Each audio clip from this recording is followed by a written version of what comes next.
నమస్తే, welcome to business weekend.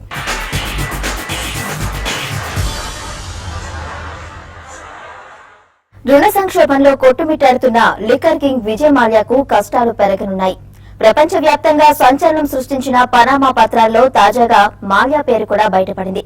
పన్ను స్వర్గధామ దేశమైన బ్రిటిష్ వర్జిన్ ఐలాండ్ లోని వెంచర్ న్యూ హోల్డింగ్ లిమిటెడ్ తో మాల్యాకు ప్రత్యక్ష సంబంధం ఉందని ప్రముఖ ఆంగ్ల దినపత్రిక టైమ్స్ ఆఫ్ ఇండియా తెలిపింది.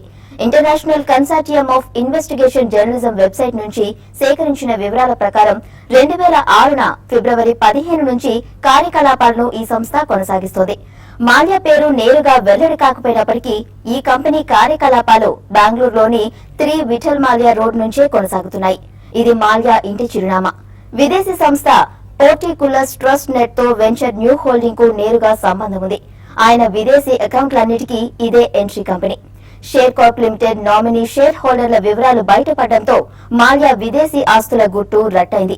మరోవైపు పనామా పత్రాల్లో తాజాగా ఒబెరాయ్, రుచి గ్రూప్ ప్రమోటర్ల పేర్లు బయటకొచ్చాయి. పబ్లిక్ ఇష్యూకి రావడానికి వోడాఫోన్ ఇండియా సన్నాహాలు చేస్తోంది. ఇందుకోసం ఇప్పటికే కొన్ని బ్యాంకులతో చర్చలు కూడా జరిపింది. అయితే పూర్తి చేయాల్సిన అంశాలు చాలా ఉన్నందున పబ్లిక్ ఇష్యూపై ఇంకా స్పష్టమైన నిర్ణయం తీసుకోలేదని వోడాఫోన్ వర్గాలు తెలిపాయి. సమాచారం వెల్లడించకూడదనే షరతుపై పబ్లిక్ ఇష్యూకు సంబంధించి ఇప్పటికీ కొన్ని బ్యాంకులతో వోడాఫోన్ ఒప్పందం కూడా చేసుకుందని భావిస్తున్నారు.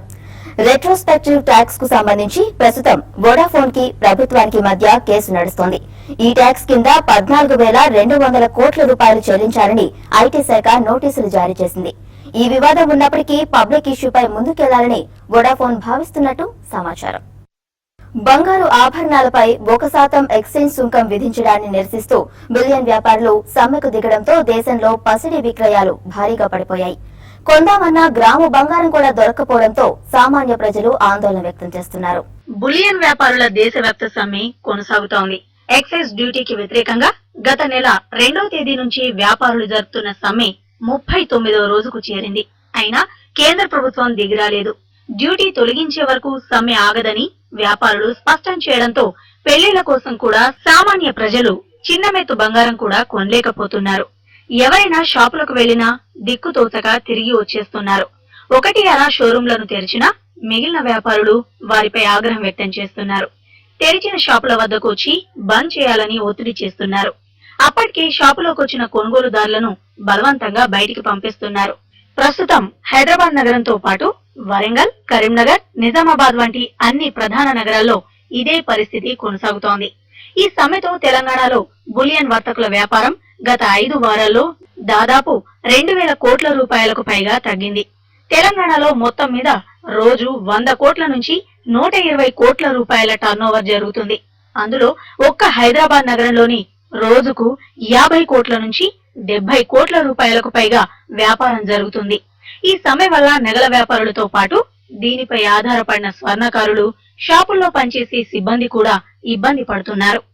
దేశంలోనే అతి పెద్దదైన టీ హబ్ ద్వారా హైదరాబాద్ నగరాన్ని ప్రపంచ నూతన ఆవిష్కరణల పటంలో నిలిపిన తెలంగాణ సర్కార్ మరో ముందడుగు వేసింది. ఐటీలో మేటిగా ఎదగడమే లక్ష్యంగా నూతన ఐటీ విధానాన్ని తెలంగాణ ప్రభుత్వం ఆవిష్కరించింది. పూర్తిగా విన్ విన్ సిచ్యువేషన్ తో స్టార్టప్ కంపెనీలన్నీ ఆకట్టుకునేలా ఐటీ పాలసీ ఉందని పారిశ్రామిక వర్గాలు ఆనందం వ్యక్తం చేశాయి. ఇన్ఫర్మేషన్ టెక్నాలజీ రంగంలో తెలంగాణ నూతన అధ్యాయాన్ని లిఖించింది. ఐటీలో తెలంగాణని దేశంలోని నెంబర్ 1 స్థాయికి తీసుకువెళ్లే లక్ష్యంగా నూతన ఐటీ విధానాన్ని ప్రకటించింది. ఇప్పటికే ప్రపంచ ప్రఖ్యాత సాఫ్ట్వేర్ కంపెనీలతో అలరారుతున్న హైదరాబాద్ స్టార్టప్ల రూపంలో మరిన్ని పెట్టుబడుల్ని ఆకర్షించేలా ఈ కొత్త విధానాన్ని ప్రకటించింది. దీని కింద ఐటీతో పాటు innovation, gaming, animation, electronic manufacturing, rural technology విధానాలను ఆవిష్కరించారు. స్టార్టప్లను ఉత్సాహపరిచేలా ఈ పాలసీలో పలు ప్రోత్సాహకాలను ప్రభుత్వం ప్రకటించింది. ప్రభుత్వ ఇంక్యుబేటర్లకు పనిచేసే స్టార్టప్లు చెల్లించే సేవా పన్నును తిరిగిస్తుంది. అలాగే స్టార్టప్ ఏర్పడిన 3 ఏళ్లలో వార్షిక టర్నోవర్ 50 లక్షల రూపాయలకు మించకపోతేనే ఈ రాయితీ లభిస్తుంది. అంతర్జాతీయ వ్యాపార సదస్సులకు వెళ్లే స్టార్టప్లకు ప్రయాణ వ్యయంలో 30% తిరిగిస్తుంది. ఒక్కో కంపెనీకి రాయితీ కింద గరిష్టంగా 5 లక్షల రూపాయల ప్రయాణ వ్యయాన్ని తిరిగిచ్చేస్తారు. ఏటా 15% వృద్ధి రేటును సాధించే స్టార్టప్లకు గ్రాంట్ గా వాటి వార్షిక టర్నోవర్ లో 5% సొమ్మును తెలంగాణ ప్రభుత్వం చెల్లిస్తుంది. కంపెనీ ప్రారంభించిన 3 ఏళ్ల వరకు గరిష్టంగా ఏడాదికి 10 లక్షల రూపాయలు ఇస్తారు. దీంతో స్టార్టప్స్ కు త్వరలోనే మంచి రోజులు రానున్నాయని ఇండస్ట్రీ నిపుణులు అభిప్రాయపడుతున్నారు. చాలా కాంప్రహెన్సివ్ పాలసీ అన్నమాట. అన్ని ఇష్యూస్ అడ్రస్ చేశారు. కీ ఇష్యూస్ ఏంటి మనకు ఉండేవంటే స్కిల్స్ గురించి అడ్రస్ చేశారు, టెక్నాలజీ గురించి అడ్రస్ చేశారు, తర్వాత ఏమో మనకి ఇన్ఫ్రాస్ట్రక్చర్ గురించి అడ్రస్ చేశారు. అలాగే ఫ్యూచర్ టెక్నాలజీస్ అన్నమాట, సైబర్ సెక్యూరిటీ అంటే, తర్వాత ఐపీ ప్రొటెక్షన్ అంటే ఇవన్నీ అడ్రస్ చేశారు. సో పాలసీ అంటే చాలా కాంప్రహెన్సివ్ గా ఉంది, చాలా ఎంకరేజింగ్ గా ఉందన్నమాట. కొత్తగా వచ్చేటటువంటి ఎంటర్ప్రినర్స్ వచ్చి ఇక్కడ హైదరాబాద్ లో వాళ్ళ ఫెసిలిటీ పెట్టుకోవాలంటే వాళ్ళకి ఏం ఇన్సెంటివ్స్ ఇస్తారో చాలా మంచిగా చెప్పారనమాట. I think that's a very good step, which it helps each one from their respective policy. It shows a very clear thought process and a deep thinking of how the government is thought through, rather than having a comprehensive policy. And there's always that gray area when you have one policy, but really making it into sub-policies. I think for each of those sectors, it's made it very, very clear. So it's a very positive step again. ఇప్పటికే ప్రపంచ ప్రఖ్యాత software కంపెనీలతో అలరారుతున్న హైదరాబాద్ స్టార్టప్ల రూపంలో మరిన్ని పెట్టుబడుల్ని ఆకర్షించేలా ఈ కొత్త విధానం ఉందని పారిశ్రామికవేత్తలు అన్నారు. Startups are happening by itself. The key issue about startups is availability of high quality talent and money. So you got to create a fund of funds like India is doing and make sure that you encourage them through some of these accelerators and all, and they will build up critical mass. ఈ startup innovation policies తోని మనకి ఏంటంటే really మెయిన్గా job creation it will increase అన్నట్టు. ఇప్పుడు ఒక even 100 startups ఉన్నాయనుకోండి, each startup వాళ్ళు ఒక 4-5 పీపుల్ స్టార్ట్ అయినా ఒక 20 పీపుల్కి వెళ్తే చూడండి ఎన్ని జాబ్లు క్రియేట్ అవుతాయి. దాంతో ఇన్నోవేషన్ మొదలవుతుంది. Hyderabad is very well suited అండి, anybody in the country, anybody in the world. So my goal is also bring some of the companies from US and think about how they can also really look at India market too. ఉద్యోగానికి కావలసిన సాంకేతిక నిర్వహణ జీవన నైపుణ్యాలను తెలంగాణలోని ప్రతి విద్యార్థికి అందించడం తెలంగాణ ఐటీ విధానంలోని మరో కీలకాంశం. పరిశ్రమలను విద్యా రంగంతో అనుసంధానిస్తేనే ఇది సాధ్యమవుతుందని తెలంగాణ ప్రభుత్వం భావిస్తోంది. అలాగే ప్రతి జిల్లాలో గ్రామీణ సాంకేతిక కేంద్రాలను ఏర్పాటు చేసి వీటి ద్వారా 2500 మందికి ఉపాధి అవకాశాలను కల్పించనున్నారు. పెట్టుబడులతో ముందుకొచ్చే కంపెనీలకు ప్రోత్సాహకాలు ప్రకటించడం ఎంతో ఆనందంగా ఉందని, తెలంగాణలాగే ఇతర రాష్ట్రాలు కూడా ఐటీ పాలసీని ప్రకటిస్తే బాగుంటుందని పారిశ్రామికవేత్తలు అభిప్రాయపడుతున్నారు. As a new state, they are taking the right steps, and a hub is getting created, mobile manufacturing hub is getting created, which is the erstwhile Shri Prambadu, Shri City, Tirupati, Hyderabad. This is like a mobile manufacturing corridor is getting created here, and the Telangana is taking positive steps. I think they'll have a good future in mobile phone manufacturing. No, it's amazing అండి. The whole objective is ఒక policy ఎప్పుడు ఆపరేషనల్లీ policy అవసరం లేదు. Anything need for operations డిపార్ట్మెంట్కి వెళ్తాం, వాళ్ళు ఏదైనా కానీ చేసేస్తారు. Policies required only to enable growth and extremely each of the 5 policies are like actively enabling growth. Very nice. I'm very happy. I think the incentive is going to promote, I have to check more, and the policy should promote more and more people exploring startups. That is very important. కొత్త IT విధానంతో global best కంపెనీలను ఆకర్షించి కొత్త రాష్ట్రం సరికొత్త శిఖరాలను అధిరోహించాలని పారిశ్రామికవేత్తలు ఆకాంక్షించారు. బిజినెస్ వీకెండ్ లో ఇప్పుడు స్మాల్ బ్రేక్ తీసుకుందాం.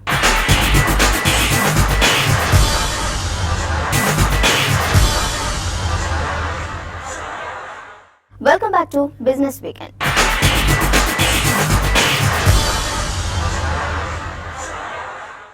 దేశీయ మార్కెట్లోకి మహీంద్రా అండ్ మహీంద్రా యువో పేరుతో సరికొత్త ట్రాక్టర్ ను విడుదల చేసింది. 30 రకాల పనులకు ఒకే ట్రాక్టర్ ను వినియోగించవచ్చనే కాన్సెప్ట్ తో దీనిని విపణిలోకి ప్రవేశపెట్టినట్టు కంపెనీ వెల్లడించింది. Yuvo tractor Hyderabad X showroom ప్రారంభ ధర 4.99 లక్షల రూపాయలుగా కంపెనీ నిర్ణయించింది. వ్యవసాయం కోసం భూమిని సిద్ధం చేయడం మొదలు సాగు పూర్తయ్యే వరకు అన్ని పనులను వేగంగా పూర్తి చేసేందుకు దేశీయ మార్కెట్లోకి కొత్త ట్రాక్టర్ వచ్చేసింది. యావో పేరుతో విపణిలోకి విడుదలైన ఈ ట్రాక్టర్ ను మహీంద్రా అండ్ మహీంద్రా లాంచ్ చేసింది. 5 మోడల్లో విడుదలైన ఈ ట్రాక్టర్ తో 30 రకాల పనులను రైతులు వేగంగా చేసుకోగలరని company executive director Pawan Goenka అంటున్నారు. This tractor brings advanced technology to Indian farmers. It has an engine which gives maximum torque. It has long service interval. It has maximum power. It has it has high PTO HP. So overall, it gives you the power to do the job. It has a transmission which is unique. No other transmission in India has 15 gears. This tractor has 12 forward, 3 reverse gears, and with this Yuvo can offer the ideal speed that the farmer would want to have to operate in the field. 12F plus 3R gears, 150 kilo lift capacity సామర్థ్యం, precision hydraulic వంటి ఫీచర్లతో యువోను రూపొందించినట్లు గోయింకా తెలిపారు. 2014లో 50+ HP శ్రేణిలో నువో ట్రాక్టర్లను తీసుకొచ్చిన అనంతరం company తీసుకొచ్చిన కొత్త ఉత్పత్తి ఇదేనన్నారు. యువో శ్రేణిలో 32 HP, 35 HP, 40 HP, 42 HP, 45 HP మోడళ్లను తీసుకొచ్చినట్లు వెల్లడించారు. కొత్తగా లాంచ్ అయిన యువో ట్రాక్టర్లు హైదరాబాద్ ఎక్స్ షోరూమ్ లో 4.99 లక్షల రూపాయల నుంచి 6.49 లక్షల రూపాయల ధరల శ్రేణిలో లభిస్తాయని పవన్ అంటున్నారు. మెదక్ జిల్లాలోని జహీరాబాద్ లో తయారైన ఈ ట్రాక్టర్లు 15 రాష్ట్రాల్లో అందుబాటులోకి రానున్నాయి. ప్రస్తుతం రోజుకు 140 ట్రాక్టర్లను ఉత్పత్తి చేస్తున్నట్లు, ఒకవేళ డిమాండ్ పెరిగితే అందుకు అనుగుణంగా ఉత్పత్తిని పెంచనున్నట్లు కంపెనీ వెల్లడించింది. చెన్నైలోని మహీంద్రా రీసెర్చ్ వ్యాలీలో ఈ ట్రాక్టర్లకు సంబంధించిన పరిశోధన చేశారు. ఈ రీసెర్చ్ సెంటర్ కోసం 500 కోట్ల రూపాయలు ఖర్చు చేసినట్టు మహీంద్రా వర్గాలు చెబుతున్నాయి. The Jairabad plant has been designed eventually to get to a fairly large capacity of 100,000 tractors. Right now the capacity is about 140 tractors in a day, which would translate to approximately about 40,000 tractors. And as the demand goes up, we'll be able to add more and more capacity without having to make too much more investment, simply by running the plant longer hours than what we are running today. ఈ ఆర్థిక సంవత్సరంలో దేశీయ tractor market 10% వృద్ధి నమోదు చేసుకుంటుందని M&M అంచనా వేసింది. ప్రస్తుతం మహీంద్రాకు ఈ విభాగంలో 41% మార్కెట్ వాటాను కలిగి ఉందని, ఈ ఏడాది కూడా రెండింకల వృద్ధి రేటును సాధించవచ్చని పవన్ గోయింకా ధీమా వ్యక్తం చేశారు. ఋతుపవనాలు ఆశించిన స్థాయిలో ఉంటే అమ్మకాలు మరింత పెరిగే అవకాశం ఉందని అన్నారు. దేశీయ మార్కెటే తమకు కీలకమైనప్పటికీ విదేశీ మార్కెట్లపై కూడా దృష్టి కేంద్రీకరిస్తామని, త్వరలోనే టర్కీ, బ్రెజిల్ మార్కెట్లోకి అడుగుపెట్టేందుకు ప్రణాళికలు సిద్ధం చేసినట్టు మహీంద్రా వర్గాలు తెలిపాయి. ఇక వచ్చే వారానికి FNO రికమెండేషన్స్, స్పెసిఫిక్ స్టాక్స్ కోసం మార్కెట్ అనలిస్ట్ కుటుంబరావు విశ్లేషణను ఇప్పుడు చూద్దాం. గత వారం మార్కెట్స్ ని ప్రధానంగా 2 అంశాలు ప్రభావితం చేసినాయని అనుకోవచ్చు అనమాట. అందులో మొదటిది reserve bank of India credit policy, by monthly statement ఏదైతే ఇస్తారో అదనమాట. అండ్ రెండోది ప్రపంచ మార్కెట్లో ఉన్న అస్థిరత. ఓవరాల్గా మాత్రం RBI credit policy in line with ఎక్స్పెక్టేషన్సే ఉండింది. కానీ చాలామంది ఆశాపరులు అనమాట 50 బేసిస్ పాయింట్స్ రేట్ కట్ వస్తుందని అనుకున్నారు. కానీ 25 బేసిస్ పాయింట్స్ రేట్ కట్ రావటం అనమాట కొంచెం నిరాశపరిచింది. వచ్చే వారం క్లియర్లీ ప్రభావితం చేయగలిగే అంశాలు అనమాట. ఇన్ఫ్లేషన్ డేటా వస్తుంది, యుఎస్ జాబ్స్ డేటా కూడా వస్తుంది అనమాట. దాంతో యుఎస్లో తిరిగి రేట్ హైక్ ఎప్పుడు ఉంటుంది అనడానికి కాస్త ఇండికేషన్స్ ఉండొచ్చు. మన దగ్గరకు వచ్చేపాటికి ఇన్ఫ్లేషన్ డేటా అనమాట కొంచెం కీలకం కావచ్చు ఫ్యూచర్ ఆర్బీఐ రేట్ కట్ కోసం అనమాట. అయితే అర్నింగ్ సీజన్ పైన దృష్టి పెట్టమంటాను. స్టాక్ స్పెసిఫిక్ మూమెంట్స్ ఎక్కువగా ఉండొచ్చు కాబట్టి అనమాట. అయితే ఏ కంపెనీస్ అయితే అవుట్ పెర్ఫార్మెన్స్ ఇస్తాయో వాటిని మార్కెట్స్ రివార్డ్ చేస్తాయి. అదేవిధంగా అనమాట ఈవెన్ స్లైట్ డిసప్పాయింట్మెంట్ ఉన్నా కూడా సివియర్ పనిష్మెంట్కి లోనయ్యే పాసిబిలిటీ ఉంది. క్లియర్లీ బీఎస్సీ సెన్సెక్స్ చూస్తేనమాట 596 పాయింట్ల దాకా నష్టపోయింది. అదేవిధంగా ఎన్ఎస్సీ నిఫ్టీ కూడా 157 పాయింట్లు నష్టపోయింది గత వారం. టెక్నికల్లీ చూస్తే ఇక్కడ నుంచి బీఎస్సీ సెన్సెక్స్ కనమాట 24,300 దగ్గర మెయిన్ సపోర్ట్ ఉంది. ఆ లెవెల్ కిందకి వెళ్తే 24,000 దగ్గర సపోర్ట్ కనిపిస్తుంది. అదేవిధంగా ఎన్ఎస్సీ నిఫ్టీకి అనమాట 7450 దగ్గర స్ట్రాంగ్ సపోర్ట్ కనిపిస్తుంది. ఆ లెవెల్ బ్రీచ్ అయితే 7350, 60 లెవెల్స్ కూడా పడిపోయే సూచనలు కనిపిస్తున్నాయి. అయితే ఎక్స్ట్రీమ్ షార్ట్ టర్మ్ ట్రేడర్స్ మాత్రం కేర్ఫుల్గా 7500 లెవెల్ నిఫ్టీలో అబ్జర్వ్ చేయమంటున్నాం. దాని కింద ట్రేడ్ అవుతూ ఉంటే కనుక షార్ట్ టర్మ్ ట్రేడింగ్ పొజిషన్స్ మాత్రం కట్ చేయడం అడ్వైజబుల్ అనమాట. కొంచెం సేఫ్టీ రావాలి మార్కెట్స్కి అని అనుకుంటే కనుక 7650 పైన నిఫ్టీ కపుల్ ఆఫ్ క్లోజింగ్స్ వస్తేనే లాంగ్ పొజిషన్స్ అడ్వైజబుల్ అని చెప్పేసి కూడా సజెస్ట్ చేస్తున్నాం. ఇటు సెక్టార్ వైజ్ చూస్తే కనుక గత వారం క్లియర్లీ బ్యాంక్సే లీడ్ చేసినాయి అనమాట ఫాలో ఆర్బీఐ క్రెడిట్ పాలసీ తర్వాత. అదేవిధంగా ఆటో స్టాక్స్లో కూడా హెవీ ప్రాఫిట్ బుకింగ్ చూసాం. అండ్ ఎఫ్ఎంసీజీ స్టాక్స్లో కూడా కాస్త వీక్నెస్ రావటం చూసాం. ఇవన్నీ ఇండెక్స్ డామినేటెడ్ కౌంటర్లు కాబట్టి కాస్త ఇండెక్స్లో స్ట్రాంగ్ కరెక్షన్ రావడానికి కూడా కారణమైంది. అయితే క్లియర్లీ కొన్ని స్టాక్స్ అనమాట sector wise and technicals wise అనమాట చూస్తూ ఉంటే బై ఆన్ డిక్లైన్ సజెస్ట్ చేస్తున్నాం. ఆ స్టాక్స్ అనమాట సిమెంట్ ప్యాక్లో నుంచి ఏసీసీ, గ్రాసిమ్, అల్ట్రాటెక్, అదేవిధంగా BHEL, Tata power, Jindal steel, M&M, Kane India, LIC housing finance కూడా రికమెండ్ చేస్తున్నాం. అదేవిధంగా సెల్ ఆన్ ర్యాలీస్ అంటున్నాం. కొన్ని స్టాక్స్లో క్లియర్ వీక్నెస్ కనిపిస్తుంది. ఎక్కువగా బ్యాంకింగ్ కోవలోకే ఉన్నాయి. Bank of Baroda, ICICI bank, Axis bank, ITC, Infosys, Tata motors, Maruti, Bharat forge, Titan industries. ఏదైనా రిజల్ట్ సీజన్ కాబట్టి అనమాట షార్ట్స్ అటెంప్ట్ చేద్దాం అనుకున్నారు ఖచ్చితంగా స్టాప్ లాస్ పెట్టుకుని అటెంప్ట్ చేయమని చెప్పేసి సజెస్ట్ చేస్తాం. స్పెసిఫిక్ స్టాక్స్ వస్తే 2 స్టాక్స్ రికమెండ్ చేస్తున్నాం అనమాట. అందులో first stock west coast paper mills limited. ఈ కంపెనీ 2 డివిజన్స్లో ఆపరేట్ చేస్తుంది. Paper manufacturing and optical fibre cables అనమాట. పేపర్ మ్యానుఫ్యాక్చరింగ్లో one of the leading manufacturers plus అనమాట బంగూరు గ్రూప్కి చెందిన కంపెనీ. అంటే ఇదివరకే ఈపీ పేపర్ మిల్స్ ఓన్ చేసి ఇంటర్నేషనల్ పేపర్కి అమ్మిన గ్రూప్ అనమాట. అదేవిధంగా ఆప్టికల్ ఫైబర్ కేబుల్స్లో కూడా కంపెనీకి స్ట్రాంగ్ ప్రెజెన్స్ ఉంది. ఇప్పుడు national optical fibre network programme ఏదైతే నడుస్తుందో దానివల్ల ఆప్టికల్ ఫైబర్ కంపెనీస్ అన్నిటికి కూడా మంచి పొటెన్షియల్ బిజినెస్ ఆపర్చునిటీస్ కనిపిస్తున్నాయి. ఓవరాల్గా లాస్ట్ 2 క్వార్టర్స్లో కూడా ఈ కంపెనీ ఆపరేటింగ్ మార్జిన్ సిగ్నిఫికెంట్గా ఇంప్రూవ్ చేసుకోగలిగింది అనమాట. అదే పెర్ఫార్మెన్స్ నెక్స్ట్ ఫ్యూ క్వార్టర్స్ కూడా కంటిన్యూ అవుతుందని చెప్పేసి అని అనుకుంటున్నాం. కాబట్టి ఎవ్రీ డిక్లైన్లో ఈ స్టాక్ని బై చేయమని చెప్తున్నాం.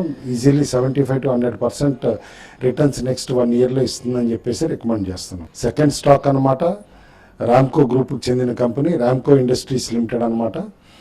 ఈ కంపెనీ కూడా 2 డివిజన్స్లో ఆపరేట్ చేస్తుంది. Both cotton yarn and building products అనమాట.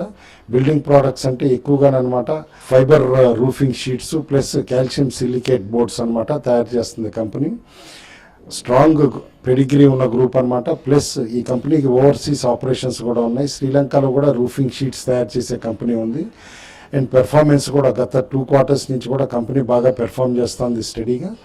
అండ్ ఓవరాల్గా హౌసింగ్ ఫర్ ఆల్ ప్రోగ్రాంలో అనమాట దీనికి కూడా కాస్త అడ్వాంటేజెస్ వస్తున్నాయి అనమాట. రూరల్ హౌసింగ్లో కనుక రూఫింగ్స్కి వీటన్నిటికి కూడా డిమాండ్ బాగా పెరుగుతుంది. ఈ స్టాక్ని కూడా బై ఆన్ డిక్లైన్స్ అని సజెస్ట్ చేస్తున్నాం. కరెంట్ లెవెల్స్ నుంచి స్టాక్ ఈజీగా 60 to 70% రిటర్న్స్ నెక్స్ట్ 1 ఇయర్లో ఇస్తుందని చెప్పేసి రికమెండ్ చేస్తున్నాం. ప్రెషియస్ మెటల్స్కి వస్తే కనుక గత వారం క్లియర్లీ నాన్ ఫెర్రస్ ప్యాక్ అంతా కూడా వీక్గా ఉన్నాయి. అయితే అల్యూమినియం, జింక్ ఇలాంటివన్నీ కానీ కాంట్రరీగానమాట బోత్ గోల్డ్ అండ్ సిల్వర్ అనమాట స్ట్రాంగ్గా పెర్ఫామ్ చేయటమే చూసాం. ప్రపంచ మార్కెట్లో కూడా బంగారం $1,225 ఔన్స్ పర్ ఔన్స్ కంటే కూడా ఎక్కువ అనమాట. కంటిన్యూస్గా స్టేబుల్గా ట్రేడ్ అవుతుంది. $1,234 పర్ ఔన్స్ దగ్గర ట్రేడ్ అవుతుంది అనమాట గత వారం. అదేవిధంగా సిల్వర్ కూడా $15 పర్ ఔన్స్ దగ్గర చాలా స్ట్రాంగ్గా ట్రేడ్ అవుతుంది. కరెంట్ లెవెల్స్ నుంచి ఇంకాస్త రిటర్న్స్ వచ్చే సూచనలు ఎక్కువ కనిపిస్తున్నాయని విశ్లేషకులు అంటున్నారు. ఇమీడియట్గా షార్ట్స్ అయితే అప్పుడే అటెంప్ట్ చేయొద్దని చెప్పేసి అని చెప్తున్నాం. ప్రెషియస్ మెటల్స్లో కూడా stay invested and by on declines. ఇవి ఈ వారం బిజినెస్ వీకెండ్ విశేషాలు. వచ్చే వారం మరిన్ని బిజినెస్ వార్తలతో మళ్ళీ కలుద్దాం. చూస్తూనే ఉండండి వాస్తవాలకు ప్రతిరూపం TV5.